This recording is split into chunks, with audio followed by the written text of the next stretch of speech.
Particle है मास m का, it's driven by machine that delivers a constant power k वाट, है ना। तो हमें मालूम है कि पावर जो होती है एफ इंटू वी, और इसकी वैल्यू दे रखी है k वाट्स, ठीक है। Now the particle start from the rest, the force on the particle at time t, हमसे फोर्स पूछा है ना, फोर्स पूछा है, तो क्या करेंगे, सबसे पहले तो करेंगे फोर्स को लिख सकता हूं मैं M D V by D T into V equal to K, ठीक है। इसको क्या लिख सकता हूं मैं, M D V by D T, है ना, और क्या निकालना है मुझे, D V by D T निकालना है, तो D V by D T निकालते हैं, okay. So V D V equal to हो जाएगा के बाई एम डी टी, बोल सकता हूँ, ठीक है। दोनों तरफ इंटीग्रेट कर दिया, तो can I say V square by two equal to K by M T,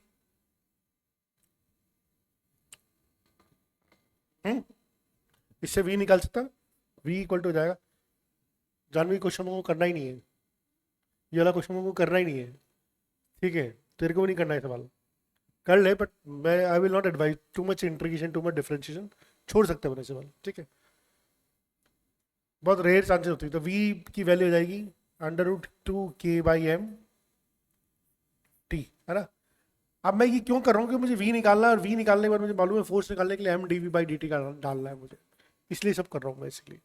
तो अब v आ गया, तो अब D V by D T निकालूंगा, तो D V by D T हो जाएगा under root two K by M, तो कॉन्स्टेंट है, टी की पावर हाफ का इंटीग्रेशन डिफरेंशियल हो जाएगा 1/2 टी की पावर माइनस हाफ, और ये वैल्यू यहाँ पर पुट कर दूंगा M to K by M 1/2 T की पावर माइनस हाफ, ठीक है। अब चेक कर लो क्या क्या फिट बैठ रहा है इसमें, तो ये एम है और ये अंडर रूट एम है, तो ऑब्वियसली ये अंडर रूट एम के हो जाएगा, ठीक है।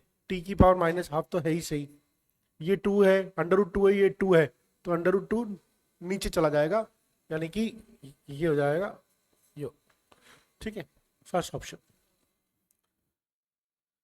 तो छोड़ सकते हैं, मतलब ठीक है, हर बच्चे के लिए नहीं, वैसे भी आप देखो 36% बच्चे ही कर पाए, सो सही, टफ सवाल है ना। हाँ, अब ऐसे लल्लू सवाल है जो मैं बिल्कुल नहीं छोड़ने, ठीक है। एक पार्टिकल है जिसकी total energy is moving in potential energy region, motion of the particle restricted to region, अरे हमें मालूम है कि, सोचो टोटल एनर्जी यू है, पोटेंशियल एनर्जी दे रखी है, अरे कुछ भी हो पोटेंशियल एनर्जी तो टोटल एनर्जी से कम ही होगी ना, या मैक्सिमम उसके बराबर हो सकती है, क्या कभी पोटेंशियल एनर्जी टोटल एनर्जी ज्यादा हो सकती है, बस सीधी सी बात है, पोटेंशियल एनर्जी एनर्जी से कम होगी, ये भी सही है, लेकिन बराबर भी हो सकती है, तो ये ज्यादा सही है। ऐसे सवाल हैं जो टारगेट करने हैं मेरे को 100 नंबर लाने के लिए नीट में, जिसको 180 नंबर चाहिए उसको हर सवाल करना है, बस जिसको 100 नंबर का टारगेट है वो ऐसे सवाल पकड़ो जिसमें साला दिमाग ज्यादा कुछ लगाना ही नहीं है, ठीक है। आइए नेक्स्ट, ये सवाल है बिल्कुल 100 नंबर के लायक वाले सवाल है, जिसमें कुछ दिमाग नहीं लगाना होता। एक कुली को 1 मिनट लगता है हाइट ऊपर लेके आने में सूटकेस में, दूसरे कुली को 30 सेकंड लगता है, बताओ दोनों की पावर क्या होगी। हमें मालूम है पावर इक्वल टू होता है mgh/t, तो पहले की पावर mgh/t1, दूसरे की पावर mgh/t2। सूटकेस दोनों सेम ले जा रहे हैं, तो इसका मतलब दोनों का मास सेम है, एक बार हाइट 2 मीटर पे ले जा रहे हैं, तो लिख लो चलो mgh क्या है 2 मीटर, टाइम कितना लग रहा है 1 मिनट, यानी कि 60 सेकंड। इधर P2 में कितना लग रहा है mg, अब सूटकेस को कितना ले जा रहे हैं, सेम हाइट लगा रहे हैं, तो ये भी 2 हो गया, और इस बार टाइम लग रहा है 30 सेकंड। ऑब्वियसली दिख रहा है ना यार, ये 30 सेकंड में उठा रहा है, इसको 1 मिनट लग रहा है उठाने में, तो इसकी पावर ज्यादा है, यानी कि 1:2, या रेशियो निकाल लो ऐसे, है क्या, जरूरत ही नहीं है ना, मतलब है ना। आइए नेक्स्ट, ये सवाल भी करने लायक है, जिसमें simple work done by the force into displacement पर लग रहा है। मुझे लग रहा है मुझे एक सीरीज बनानी चाहिए, फिजिक्स फॉर डमीज, 100 नंबर कैसे लाए जाए, 25 फॉर्मूले, उनको 25 फॉर्मूले को 25 सवाल 50 सवाल कर लो, 100 नंबर फिजिक्स में ऐसे आ जाएंगे, कोई डिफरेंशिएशन इंटीग्रेशन करने की जरूरत ही नहीं है। हाँ 20 दिन के अंदर 100 नंबर कैसे लाए, ये 25 फॉर्मूले लिख दूंगा और 25 फॉर्मूले को 50 सवाल 100 सवाल करा दूंगा और 100 नंबर आ जाएंगे, उसके बियॉन्ड नहीं है। यूनिफॉर्म फोर्स है, एम मास के पार्टिकल पे लगती है, पार्टिकल को डिस्प्लेसमेंट हो गया। अब मालूम है फोर्स पूछा है, फोर्स इक्वल टू होता है force in work done equal to होता है फोर्स इनटू डिस्प्लेसमेंट। ठीक है, work done equal to force into displacement. Force क्या दे रखा है 3i प्लस जे कैप, और डिस्प्लेसमेंट, डिस्प्लेसमेंट वेक्टर निकालना आना चाहिए r2 माइनस r1, है ना। तो डिस्प्लेसमेंट वेक्टर निकाल लेते हैं r2 माइनस r1। तो 4i में से 2i गया 2i, 3j में से तो कुछ गया ही नहीं, है ही नहीं जाने के लिए 3j, माइनस के में से 1k गया तो माइनस 2k। ये डिस्प्लेसमेंट आ गया, ये फोर्स आ गया, यहाँ पर वैल्यू पुट कर दो 2i plus 3j minus 2k के। इसको सॉल्व कर दिया, work done, dot product 3 2 6, 1 plus 1 into 3 3, 6 plus 3 9 joule. बिल्कुल वो सवाल करें जो अपनी बस में, और वो सवाल आपको आराम से मिल जाएंगे। 45 में से मुझे लगता है 30-35 सवाल तो ऐसे होंगे जो हम आराम से कर सकते हैं। 9 जूल, ठीक है। ये डराने के लिए सवाल है, पर ये ना आपके सोल्ड मॉड्यूल का सोल्ड एग्जाम्पल है, सिर्फ डिफरेंशिएशन करना है। पोटेंशियल एनर्जी दे रखी पार्टिकल की, ठीक है। स्टेबल इक्विलिब्रियम, हमें मालूम है कि स्टेबल इक्विलिब्रियम के लिए क्या होता है, स्टेबल इक्विलिब्रियम क्या होता है मालूम है हमें, F equal to minus delta U del you upon del R होता है, ठीक है। और आपने ये भी पढ़ा था पोटेंशियल एनर्जी वर्सेस जब डिस्प्लेसमेंट का ग्राफ प्लॉट करते हैं, स्टेबल इक्विलिब्रियम कहाँ पर आता है, इस जगह आता है। और इस जगह क्यों आता है, क्योंकि यहाँ पर स्लोप जीरो होता है, स्लोप जीरो होने का मतलब फोर्स जीरो हो गया। आपको पता हो तो ये अपने ग्राफ यहाँ पर कहीं पर ऐसे भी पढ़ा था, यहाँ पर भी स्लोप जीरो होगा, यहाँ पर भी स्लोप जीरो होगा। किसके बीच में ग्राफ है, ये पोटेंशियल एनर्जी वर्सेस डिस्प्लेसमेंट का ग्राफ है। और हमें मालूम है स्टेबल इक्विलिब्रियम की कंडीशन होनी चाहिए, पोटेंशियल एनर्जी मिनिमम होना चाहिए, पोटेंशियल एनर्जी मिनिमम होती है, या फिर फोर्स जीरो होना चाहिए। देखिए यहाँ दोनों जगह फोर्स जीरो है, लेकिन this is stable equilibrium, this is unstable equilibrium. और स्टेबल इक्विलिब्रियम और अनस्टेबल इक्विलिब्रियम के डिफरेंस कैसा होता है, सर ये तो ग्राफ देखकर बता दिया आपने, पर मालूम कैसे पड़ेगा। देखो यहाँ पर इससे जस्ट पहले जो फोर्स की डायरेक्शन होगी वो आगे होगी, क्यों होगी, क्योंकि इसका स्लोप नेगेटिव है, स्लोप नेगेटिव है, और फोर्स इक्वल टू होता है minus del you upon del R. अगर स्लोप नेगेटिव है तो फोर्स क्या लगेगा, पॉजिटिव। इस जगह पे स्लोप नेगेटिव है और फोर्स क्या होगा, माइनस ऑफ स्लोप। तो अगर स्लोप नेगेटिव है तो फोर्स क्या लगेगा, पॉजिटिव। और इस जगह पे देखना, इस जगह पे स्लोप क्या है, पॉजिटिव, तो फोर्स लगेगा नेगेटिव। इसलिए अगर ये बॉल इधर जाएगी, अगर बॉल यहाँ पर रखी, थोड़ा सा धक्का दिया यहाँ आ जाएगी, तो फोर्स इधर लगा के इसको वापस यहाँ ले आएगा। लेकिन अगर मैं यहीं पर बात करूं, ये अनस्टेबल इक्विलिब्रियम क्यों है, अगर मैंने बॉल, मान लीजिए एक बॉल यहाँ रखी, तो मैंने स्लाइटली डिस्प्लेस कर दिया, अगर स्लाइटली डिस्प्लेस कर दिया तो इधर फोर्स किधर लगेगा, नेगेटिव डायरेक्शन में, यानी ये नीचे लुढ़का के लिए आएगा, वापस अपनी पोजीशन पे नहीं आ पाएगा। That's why this is unstable equilibrium. Despite दोनों का स्लोप तो जीरो है, लेकिन फिर भी this is called stable equilibrium, this is called unstable equilibrium, ठीक है। इस पे सवाल भी आपका एक x1 x2 वाला, अगर आपको मालूम हो तो, फोर्स और ये डिस्प्लेसमेंट का ग्राफ देखा, बताओ कौन सा स्टेबल इक्विलिब्रियम कौन सा अनस्टेबल इक्विलिब्रियम होगा, ठीक है। तो याद रखना, अगर स्टेबल इक्विलिब्रियम की कंडीशन है, अगर डायरेक्शन मतलब अगर नेगेटिव स्लोप से पॉजिटिव स्लोप की तरफ जा रहे हो तो स्टेबल इक्विलिब्रियम, पॉजिटिव स्लोप से नेगेटिव स्लोप की तरफ जा रहे हो तो अनस्टेबल है, रटना मत इसको, ठीक। हाँ, तो हमें मालूम है पोटेंशियल एनर्जी होती है दिस, हमसे क्या पूछा है, डिस्टेंस और पार्टिकल पूछिए, तो हमें तो सबसे पहले क्या करना है, फोर्स जीरो करना है, ठीक है। फोर्स जीरो करने के लिए क्या करूंगा, एफ इक्वल टू करूंगा minus del you upon del R. तो इसका डिफरेंशिएशन करना है और उसको इक्वेट टू जीरो करना है। अब डिफरेंशिएशन करना तो आना चाहिए, मतलब ठीक है ना, हमें मालूम होना चाहिए d by d x, x की पावर एन का डिफरेंशिएशन होता है एन एक्स की पावर एन माइनस वन। तो यहाँ पर एफ हो जाएगा minus del you upon del r, a तो बाहर ले लो। अच्छा पहले एक काम करो, सिंपल अलग अलग डिफरेंशिएशन कर लो, जिंदगी आसान हो जाएगी तुम्हारी। जैसे D by D are x, sorry D by D are करना है, 1/r स्क्वायर का डिफरेंशिएशन कर लो, अलग से कर लो, तो क्या हो जाएगा -2 अपॉन आर क्यूब। ये समझ में आया नहीं आया, 1 अपॉन आर स्क्वायर का डिफरेंशिएशन क्या हो जाएगा, -2 अपॉन आर क्यूब। इसी तरह से D by D R of -1 upon R का भी डिफरेंशिएशन कर लो, ठीक है। ये क्या हो जाएगा, 1 अपॉन आर स्क्वायर, अलग अलग डिफरेंशिएशन कर रहा हूँ, फिर उसको वैल्यू पुट कर दूंगा। 1/r² डिफरेंशिएशन -2/r³ करके दिखाऊं। r⁻², पावर बाहर लेनी है, फिर पावर में से एक माइनस करना है, -2r⁻³ -2/r³। इसी तरह से -1/r का डिफरेंशिएशन करना है, माइनस बाहर ले लीजिए, है ना, माइनस तो बाहर ले ही लिया, r⁻1 है तो वापस माइनस और माइनस प्लस हो जाएगा, r⁻2 हो जाएगा, 1/r² हो जाएगा। ये डिफरेंशिएशन हो गया। अब इसकी वैल्यू पुट कर देते हैं, तो del you upon del R क्या हो जाएगा, a -2/r³ plus -2a/r³ plus b/r² equal to 0। और ये 0 करके ही जगह चाहिए होगी मुझे,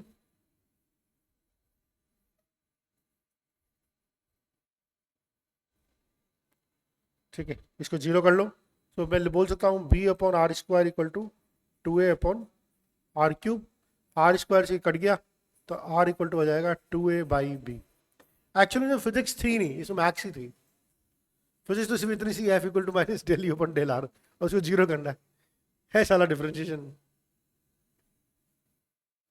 बार बार जो बच्चे 11th में आ रहे हैं, कोई है नहीं 11th में लग चुके, मैथमेटिकल टूल्स अच्छी तरह करो। ये सवाल 100 नंबर के दायरे में नहीं आता है, इसको छोड़ा जा सकता है, ठीक है, हम कर लेते हैं, पर हमें तो जो 180 नंबर का टारगेट कर रहे हैं उनके लिए तो जरूरी। हालांकि ये तो कर सकते हैं, a car of mass starts from rest and accelerated so that the instantaneous power delivered to the car is a constant magnitude। तो देखिए इंस्टेंटेनियस पावर जो होती है वो होती है, क्या होती है, फोर्स इनटू v, ठीक है। हमसे इंस्टेंटेनियस वेलोसिटी पूछिए, इंस्टेंटेनियस वेलोसिटी पूछिए और किसके प्रोपोर्शनल पूछिए, याद रखो स्टैंडर्ड चीज है, फोर्स है, इसको लिखूंगा मैं m/dv/dt इंटू v, है ना, फिर मैं लिख दूंगा v/dv इक्वल टू p0/m/dt, पहले भी यही किया था मैंने। अब दोनों तरफ इंटीग्रेट कर दूंगा तो ये आ जाएगा v²/2 p0/m इंटू t, तो v is proportional to t की पावर हाफ। पर t की पावर हाफ है क्या, हाँ है, v is proportional to t की पावर हाफ, ठीक है। ये डिफरेंशिएशन इंटीग्रेशन है, ये पावर में कुछ 2-3 क्वेश्चन बनते हैं, हालांकि हर बार आप देखोगे यही नेचर है, नेचर यही है, आपको वैरायटी यही की मिलेगी, इसलिए कोई और वैरायटी नहीं साली। P equal to F into V करवाएगा, बिल्कुल कराएगा, f को बोलेगा m/dv/dt लिखो, बिल्कुल करो, ठीक है, v/dv को एक तरफ लिख लो, t को एक तरफ लिख लो, हमेशा वही करवाएगा, v/dv इक्वल टू जाएगा p/m/dt, है ना, और इंटीग्रेशन कराएगा तो v/dv का इंटीग्रेशन हो जाएगा v²/2 p/m, कांस्टेंट है, dt का इंटीग्रेशन हो जाएगा t। स्टैंडर्ड तरीका, स्टैंडर्ड एक ही फॉर्मेट है, बस यही याद रखना है बस, ठीक है। The potential energy of A system increase, ये बिल्कुल लल्लू सवाल है, ऐसा सवाल बिल्कुल नहीं छूटना चाहिए। अगर potential energy of system increases if the work, देखो एक पत्थर को यहाँ पर एक ग्राउंड पे था, यहाँ पर एक ब्लॉक था, m मास का ब्लॉक था, इसकी पोटेंशियल एनर्जी क्या है, 0, ग्राउंड पर रखा है, इसको ऊपर उठा के लग गया h हाइट पे, अब इसकी पोटेंशियल एनर्जी क्या हो जाएगी, mgh हो जाएगी। क्या किया मैंने, पोटेंशियल एनर्जी इंक्रीज हुई ना, तो मैंने क्या किया, मैंने काम किया ना इसमें, मैंने काम किया, और काम किसके अगेंस्ट में किया, मैंने कंजर्वेटिव फोर्स, कंजर्वेटिव फोर्स क्या था, mg नीचे लग रहा था, उसके अगेंस्ट में काम किया। By the, if the work is done by the system against a non conservative, by the system against a conservative force, by the system against a, ये 0 पे था, मैंने ऊपर रखा, इसकी पोटेंशियल एनर्जी mgh होगी, पोटेंशियल एनर्जी इंक्रीज हुई, potential energy increase होने में योगदान किसका है, मेरा, मैंने उठा के रखा, मैंने वर्क किया, और मैंने वर्क किसके अगेंस्ट में किया, ग्रेविटी के अगेंस्ट में किया, यानी कि मैंने कंजर्वेटिव फोर्स के अगेंस्ट में काम किया, तो पोटेंशियल एनर्जी बढ़ गई। ये ऐसे सवाल गलत नहीं होने चाहिए, आप देख लो, ये भी हर दूसरे में से एक बच्चा गलत कर रहा है सवाल को भी। वेरी गुड, छोड़ दो ये केमिस्ट्री का सवाल आगे, ये सवाल भी गलत नहीं होना चाहिए। Work done on the particle, force into displacement, area under the curve निकालना है, एरिया अंडर द कर्व निकालना है, बिल्कुल निकालेंगे। ये 3, ये 7 और ये 12, तो और ये 2, तो हमें ये हमारा मूवमेंट है, दिस इज द मूवमेंट, ये है फोर्स और ये है डिस्प्लेसमेंट। याद रखना वर्क डन होता है area under the curve of force. ये इस ग्राफ का एरिया निकालना है, ये एरिया निकालना है। अरे भैया ये एरिया कितना हो गया, 4 × 2, ये 4, ये हाइट कितनी है 2, और ये 1/2, ट्राइंगल है ना 1/2, ये कितना था 12 था क्या, हाँ तो 5 हो गया, 5 होगी नहीं बेस, हाइट कितनी होगी 2, 8 + 5 13। ये सवाल तो गलत होना ही नहीं चाहिए भाई। Work done by the 13 June, area under the curve का सवाल है, बिल्कुल सिंपल सवाल है, ये सवाल तो गलत नहीं होना चाहिए। आप देखो यार, मतलब नीट वालों की मैथ्स देखो, 50% बच्चे ही कर पा रहे हैं इसको भी। हाँ ये आपको इलेक्ट्रोस्टैटिक्स में मिलेगा, मैग्नेटिज्म में मिलेगा, ये क्लोजेस्ट अप्रोच वाला सवाल है, ये स्टैंडर्ड तरीका है, ये भी स्टैंडर्ड पैटर्न है। अपन क्लोजेस्ट अप्रोच है ना इलेक्ट्रोस्टैटिक्स में भी पढ़ते थे, वही क्लोजेस्ट, इनफैक्ट ये इलेक्ट्रोस्टैटिक का सवाल है, यहाँ पर दे दिया। तो क्या हो रहा है, एक हैवी न्यूक्लियर टारगेट है जिसका चार्ज है Ze, और एक अल्फा न्यूक्लियस ऑफ एनर्जी 1, ये अल्फा न्यूक्लियस है, कोई अल्फा न्यूक्लियस है, और इसकी काइनेटिक एनर्जी 1/2 mv², ये इसके पास आ रहा है इस काइनेटिक एनर्जी से, ठीक है। और ऑब्वियसली जब इसके पास में आ रहा है तो एक रिपल्सिव फोर्स काम करेगा दोनों के बीच में। कौन सा फोर्स होगा, इलेक्ट्रोस्टैटिक फोर्स। दो सेम चार्जेस में रिपल्शन का फोर्स होता है, इस पर भी पॉजिटिव कितना, इसमें कितना, अल्फा पार्टिकल का चार्ज कितना होता है +2e, +2e होता है, और इसका चार्ज कितना है Z × E, तो दोनों के बीच में इलेक्ट्रोस्टैटिक फोर्स काम करेगा। तो यानी कि जब तक इसकी काइनेटिक एनर्जी इलेक्ट्रोस्टैटिक फोर्स के बराबर नहीं हो जाएगी, that will be the distance of closest approach, उसके आगे तो जा ही नहीं पाएगा ये जब तक कि पास आता जाएगा इसके, जब तक कि जो इलेक्ट्रोस्टैटिक फोर्स है वो इसके बराबर नहीं जाएगा। तो 1/2 mv² = k। अच्छा ये अल्फा का चार्ज क्या होगा 2e, इसका चार्ज कितना है Z × E/R, के R ही होता है। Potential energy K Q1 Q2/R, potential energy K Q1 Q2/R होती है। पोटेंशियल एनर्जी बेसिकली क्या हुआ है, काइनेटिक एनर्जी पोटेंशियल एनर्जी के रूप में कन्वर्ट हो जाएगी ना, तो K1 Q1 Q2/R। हमसे क्या पूछा है, R will be proportional to, तो हमें दिख रहा है R, देखो R इज प्रोपोर्शनल टू हो जाएगा, R is proportional to Z × E² / mv²। क्या ये मैं बोल सकता हूं, ध्यान से समझो इसको। R is proportional to, R को उधर ले गया, is proportional to Z E² / mv²। अब इनसे देखो, क्या 1/Z है, नहीं है, क्या V² है, नहीं है, क्या 1/m है, बिल्कुल है, R is proportional to 1/m। क्या 1/v⁴ है, नहीं है। तो ये मैं थोड़ा सा अच्छे लेवल का सवाल मानता हूं, बट ये भी किया जाता है।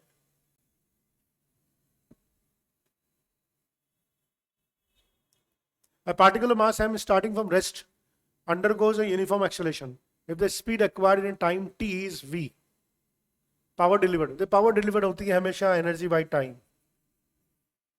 एनर्जी बाई टाइम, ठीक है। यूनिफॉर्म एक्सेलरेशन द्वारा speed acquired in time t is v, यानी कि एनर्जी हो जाएगी 1/2 mv², टाइम लगा t, तो पावर डिलीवर्ड हो जाएगी mv²/2t, mv²/2t। बिल्कुल इजी है, बिल्कुल होना चाहिए सवाल, कोई डाउट ही नहीं है इसमें।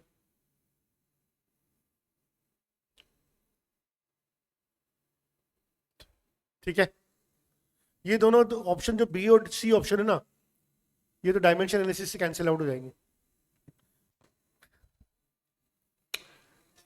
डायमेंशन एनालिसिस से नहीं होंगे तो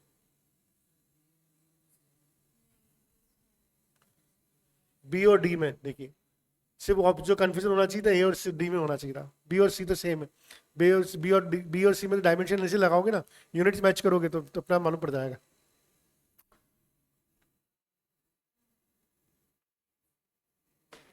नहीं आया समझ, मैं बताता हूँ। पावर इक्वल टू क्या होता है, एनर्जी बाई टाइम। मैं समझा रहा हूँ, तूने यूनिट डायमेंशन पढ़ा नहीं अच्छी तरह से, मतलब हाँ कोई बात नहीं। पावर इक्वल टू क्या होता है, एनर्जी बाई टाइम। एनर्जी क्या होता है m1 L2 t - 2 /t, ये हो जाएगा पावर की डायमेंशन क्या हो जाएगा, m1l2t-3 होगी नहीं होगी। अब देख इसमें लगा mv² अपॉन टी स्क्वायर में लगा, mv² तो वही होगी जो एनर्जी की डायमेंशन है, m1l2t-2 होगी नहीं होगी। टी स्क्वायर क्या हो जाएगा, t², ऊपर ले जाऊंगा टी की पावर -4 आ गया। तो डायमेंशन एनालिसिस से मैच नहीं कर रहा ना बी और सी। तो 4 या 5 क्वेश्चन नीट के पेपर में सिर्फ डायमेंशन एनालिसिस से हो रहे हैं, बिल्कुल ऐसे हो रहे हैं। आइए, a block of mass m is attached to a lower end of a vertical spring. The spring is hung from a ceiling and has a force constant k. The mass is released. तो क्या हो रहा है, ये देखिए ये spring है, इससे एक मास m लटका हुआ है, मैंने इसको अपने हाथ में होल्ड कर रखा है। अब ये स्प्रिंग स्ट्रेच नहीं है, मैंने इसको होल्ड कर रखा है। अब मैं क्या करूंगा, इसको छोड़ दूंगा, ठीक है। The mass is release from stretch with the spring initially unstretched. जैसे मैं इसको छोड़ दूंगा ग्रेविटी की वजह से ये नीचे की तरफ स्ट्रेच होगा, तो जितनी भी पोटेंशियल एनर्जी होगी सारी की सारी स्प्रिंग की पोटेंशियल एनर्जी में कन्वर्ट हो जाएगी, यानी कि mg x max equal to हो जाएगा हाफ k x max का square. Potential energy mg extension कितना होगा इसका x max, तो पोटेंशियल एनर्जी कितनी होगी mg x max, और स्प्रिंग की पोटेंशियल एनर्जी क्या होती है हाफ k x², तो दोनों इक्वेट हो जाएगी। तो यहां से निकलेगी, हम एक्सटेंशन पूछा है तो x max इक्वल टू हो जाएगा 2mg/k। ये सवाल बहुत स्टैंडर्ड सवाल है जो पूछा जाता है।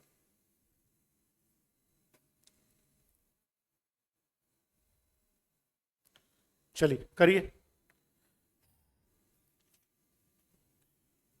A body of mass m kg thrown upward with velocity 20 meters per second, it momentarily comes to rest after attaining a height of 18 meter. How much energy is lost due to the friction? How much energy is lost due to the friction? समझ लेते हैं। ये body थी, यहाँ पर मास 2 kg की, इसको ऊपर फेंका मैंने 20 मीटर पर सेकंड से, यहाँ जाके ये रेस्ट में आ गई। रेस्ट में आ गई मतलब 18 मीटर की हाइट तक ही गई है, यहाँ पे जाके इसको रेस्ट मिल गया, यानी इसकी वेलोसिटी 0 होगी। और हमसे पूछा है कि कितनी एनर्जी फ्रिक्शन की वजह से लॉस्ट हुई, ठीक है। अच्छा, शुरू में इसकी कुछ ना कुछ काइनेटिक एनर्जी थी जब फेंका, बाद में इसकी काइनेटिक एनर्जी 0 होगी, तो हम या तो सीधा वर्क एनर्जी थ्योरम लगा सकते हैं। वर्क एनर्जी थ्योरम क्या होती है, work done by all the forces equal to change in the kinetic energy. होता नहीं होता, work done by all the forces equal to change in the kinetic energy. जब इसको ऊपर फेंक रहा हूं तो कौन कौन काम करेगा, जब मैं इसको ऊपर फेंक रहा हूं तो कौन कौन काम करेगा, फ्रिक्शन और ग्रेविटी काम करेगा। तो work done by gravity, work done by friction equal to K final minus K initial. Work done by gravity, याद रखो डिस्प्लेसमेंट कहाँ हो रहा है, ऊपर की तरफ, ग्रेविटी कहाँ लग रही है, नीचे की तरफ। तो वर्क डन बाय ग्रेविटी क्या हो जाएगा, नेगेटिव होगा नहीं होगा, तो माइनस mg इंटू 18 बोल सकता, नहीं बोल सकता। वर्क डन बाय फ्रिक्शन निकालना ही है, निकाल लेंगे। काइनेटिक एनर्जी फाइनल 0, ऊपर जाके रेस्ट में आ गया तो 0। इनिशियल काइनेटिक एनर्जी क्या हो जाएगी, -1/2 m2 v² 400। समझ में आया। अच्छा, mg कितना है, m कितना है, 1 है क्या, ओह सॉरी 1 है, 1 है, और तो कोई गलती नहीं करती मैंने, ठीक है। तो -180 हो जाएगा ये तो, work done by friction equal to -200। समझ में आ गया। तो वर्क डन बाय फ्रिक्शन हो गया -20 जूल, ठीक है। आंसर तो नेगेटिव आएगा ना, वर्क डन बाय फ्रिक्शन तो नेगेटिव होता है, ठीक है। How much energy loss due to the air friction, 28 joule. ये स्टैंडर्ड सवाल है, ये आना चाहिए, हर जगह आएगा ये, मतलब वर्क जहां पर वर्क एनर्जी थ्योरम स्टैंडर्ड सवाल है, इसके ऊपर सवाल बनता ही बनता है, स्टैंडर्ड प्रोफाइल का सवाल है।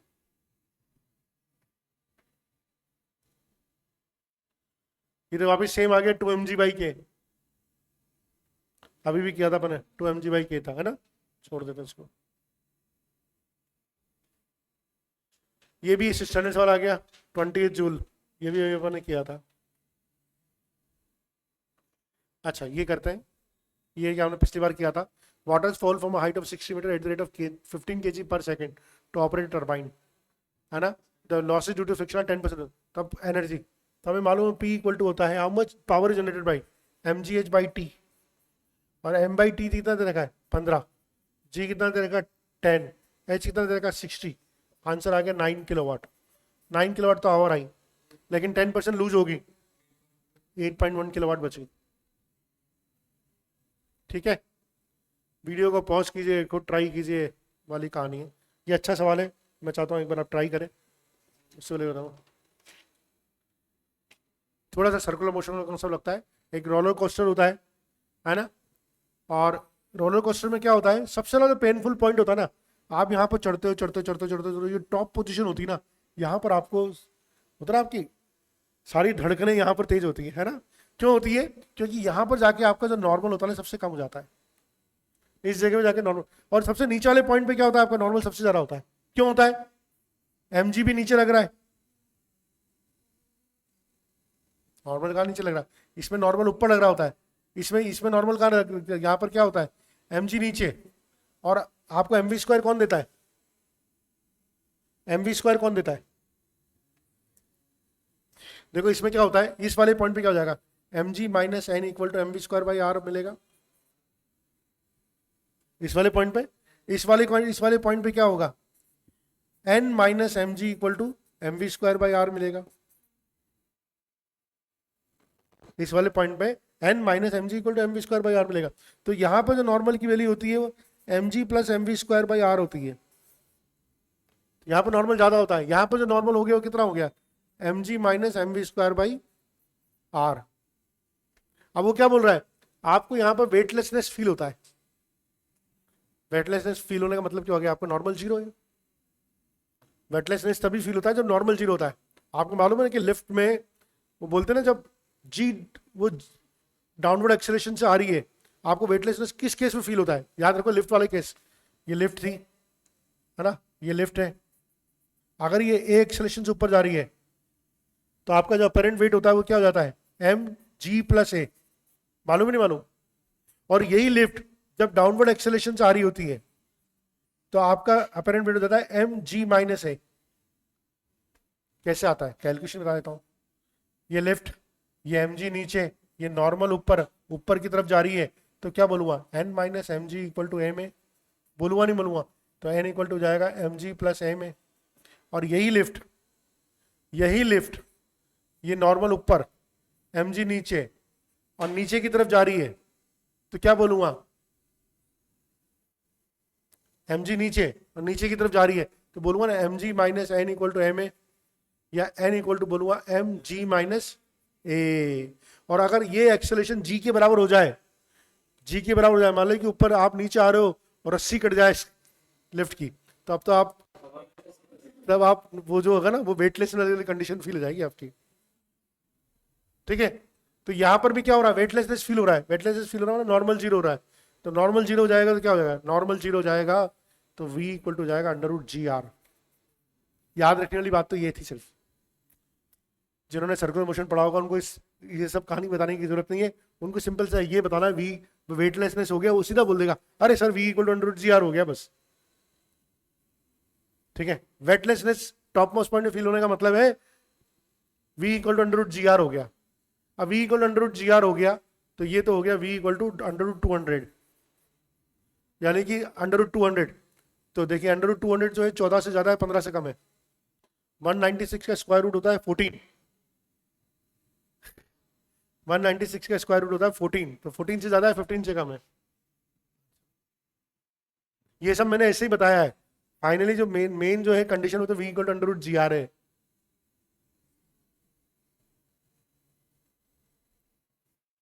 वापिस सेम 8.1 किलोवाट कर चुके हैं अपन इसको, अभी भी क्या है, क्योंकि वो हमारे जैसे और लोगों ने भी किया होगा ना, तो वो भी 92, ये भी 14 और 15। ठीक है, अच्छा चलिए, अब दो सवाल बाकी बस, चलो फटाफट कर लेते हैं इसको। A vertical spring with a constant force constantly is fixed on a table. A ball of mass m at a height h above the free upper end of the spring falls vertically. तो देखिए एक spring है ऐसे fix है, ठीक है। अब एक बॉल है मास m की, यहां से ऊपर से गिरती है। गिरने के बाद ऑब्वियसली इसमें थोड़ा सा कंप्रेशन हो जाता है, ठीक है। और इसमें जो कंप्रेशन होता है, ये मान लीजिए ये इसका इनिशियल लेवल था, ये जो कंप्रेशन हो गया ये डी कंप्रेशन हो गया इसका। ये बॉल जब यहाँ आके गिरी ना तो इसका कंप्रेशन कितना हो गया, डी हो गया। तो total gravitational force gravitational work done by gravity कितना हो गया, M G H plus D, and this will be, अच्छा हमसे क्या हो जाए, net work done in the process, net work done. तो ग्रेविटी ने कितना काम किया, M G H plus D, ठीक है। और स्प्रिंग के ऊपर जो काम हुआ हो minus half K D square, ये तो काम हुआ ग्रेविटी ने, ठीक है। और स्प्रिंग के द्वारा जो काम होता है वो हमेशा नेगेटिव होता है, minus half K D square. तो M G H plus D minus half K D square.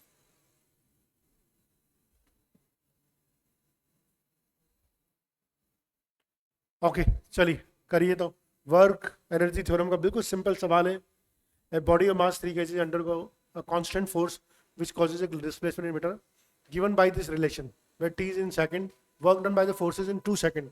याद रखना work done by the forces in 2 second is equal to work done equal to change in the kinetic energy, बस ये निकालना है।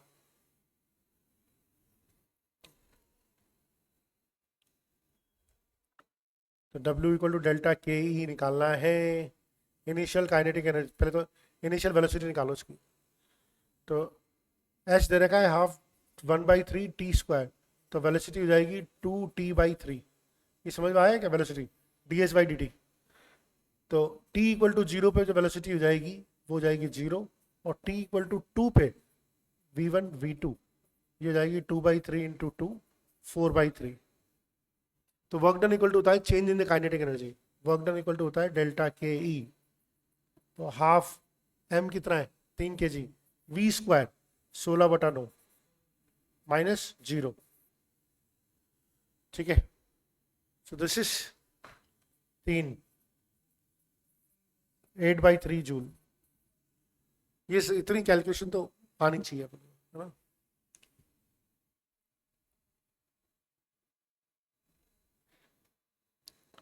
आ जाओ, ये पहले भी कर चुके हैं, दोबारा करके दिखाओ। चलो सब याद रखना potential energy of A spring होती है हाफ के एक्स स्क्वायर, ये potential energy of A spring होती है।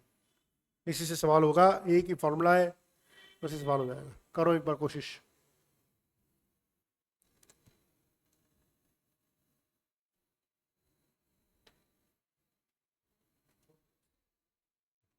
Fourth option, very good. तो पहले देखिए u इक्वल टू हाफ के एक्स कितना है 2 सेंटीमीटर, तो k की वैल्यू क्या हो जाएगी यहाँ से u/2, आएगी नहीं आएगी। अब क्या करा मैंने 8 सेंटीमीटर स्ट्रेच कर दिया, हाफ के एक्स स्क्वायर 64 हो गया, और k की वैल्यू कितनी है u/2 इंटू 64, तो ये हो गया 16u।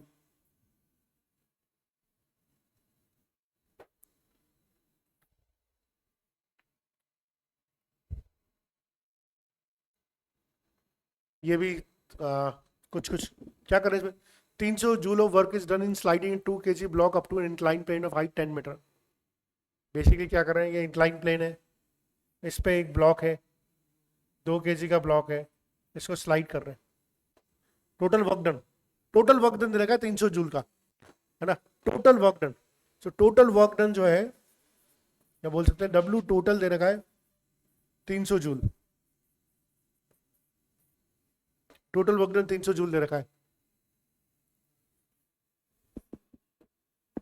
Work done against the friction, है ना, कैसे, हाँ, तो टोटल वर्क डन जो हो जाएगा वो हो जाएगा work done by gravity plus work done by friction. Work done by total दे रखा है 300, वर्क डन बाय ग्रेविटी कहाँ से कहाँ ले जा रहा हूँ उसको, ग्राउंड से ऊपर ले जा रहा हूँ। अरे इंक्लाइन प्लेन पे ले जाऊँ, टेढ़ा ले जाऊँ, सीधा ले जाऊँ, नॉन कंजर्वेटिव फोर्स है, पार्ट डिपेंडेंट नहीं है। फाइनल हाइट कितनी है 10 मीटर, तो वर्क डन बाय ग्रेविटी कितना हो गया 200, ठीक है। अब वर्क डन बाय फ्रिक्शन निकालना है, work done against the friction, तो ये हो जाएगा 300 माइनस 200, 100 जूल। ठीक है, क्या माइनस क्यों नहीं होगा ग्रेविटी के? तो अपन तो सारा वर्क डन, ये तो 300 जूल का वर्क है, ये भी तो अपन अगेंस्ट ही कर रहे हैं ना।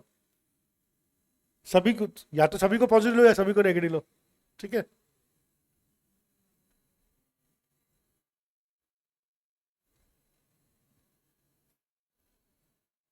चल निकाल लो यार, एफ इंटू एच निकाल लो फटाफट ग्राफ से। Work done by the force in the moving the object X equal to 0 to X equal to 6, तो ग्राफ से एरिया निकाल लिया, 3 × 3 प्लस हाफ इंटू 3 × 3, तो 9 प्लस 4.5, 13.5। अब ऐसे सवाल गलत नहीं होने चाहिए यार।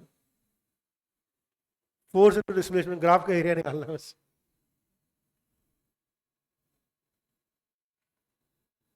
ये भी नहीं होने चाहिए, ये भी बहुत इजी सवाल है।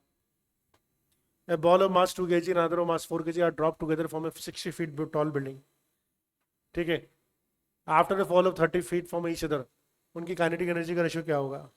यार 1 ग्राम की बॉल गिराओ या हाथी को गिराओ, वेलोसिटी तो सेम रहती है, मास पर डिपेंडेंट ही नहीं होती, तो वेलोसिटी तो सेम रहेगी, लेकिन इसे पूछा है काइनेटिक एनर्जी का रेशियो।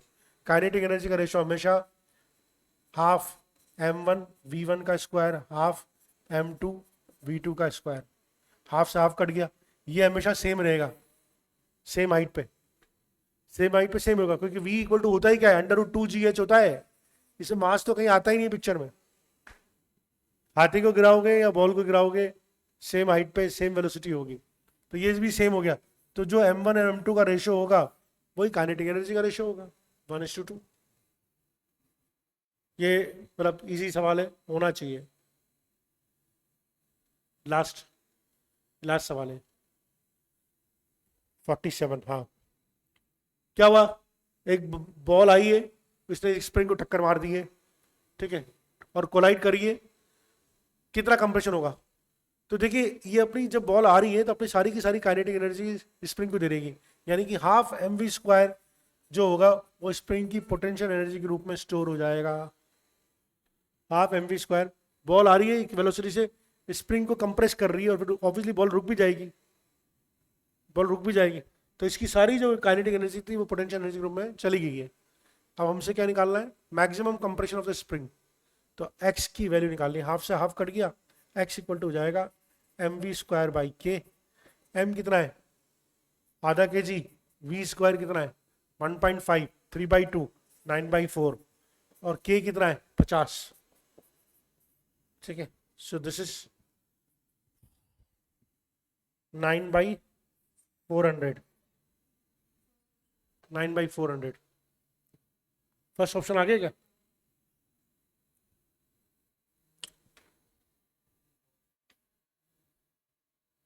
पक्का? Am I making some mistake? No, 9/4। मेरा कैसे नहीं आ रहा? अच्छा, x² है ये, सॉरी ये x² है, तो x इक्वल टू जाएगा 3/200, 3/200 यानी कि 1.5/100, यानी कि 0.15। यस, 0.15 आया तो सही। ओके, तो मेरे ख्याल से this brings us to the closure of work power energy. 47 PYQs कर लिए हमने, इसके बाहर तो अब कुछ नहीं बचता। ठीक है।